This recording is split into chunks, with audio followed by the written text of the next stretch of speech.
যে ব্যক্তি অন্য কোনো জাতির সাদৃশ্য অবলম্বন করে জীবনযাপন করবে সে ব্যক্তি তাদেরই দলভুক্ত হিসেবে গণ্য হবে।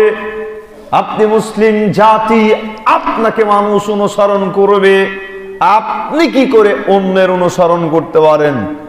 আপনার নেতা নবী মুহাম্মদ সাল্লাল্লাহু আলাইহি সাল্লামের ব্যাপারে স্বয়ং সৃষ্টিকর্তা বলতেছেন, লাকাদ কানা লাকুম ফি রাসূলিল্লাহি উসওয়াতুন হাসানা। পৃথিবীর মানুষ জেনে রেখো, গোটা পৃথিবীর মানুষের জন্য মুহাম্মদ সাল্লাল্লাহু আলাইহি সাল্লামের মধ্যে রয়েছে উত্তম আদর্শ।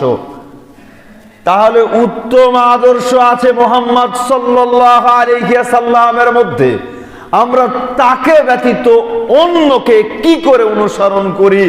অন্যকে কি করে অনুসরণ করি? তুমি তো নিজেকে শিক্ষিত বলে দাবি করো। আরে ও যুবক, ও যুবতী, তুমি তো নিজেদেরকে শিক্ষিত শিক্ষিতা বলে দাবি করতেছো। তুমি কি কোনোদিন এই 14ই ফেব্রুয়ারি ভ্যালেন্টাইন ডে নিয়ে কোনোদিন গবেষণা করেছো? কোথা থেকে এসেছে, কোত্থেকে এসেছে? তুমি মুসলমান হয়ে কি করে অন্যের দেয়া সংস্কৃতি পালন করবে?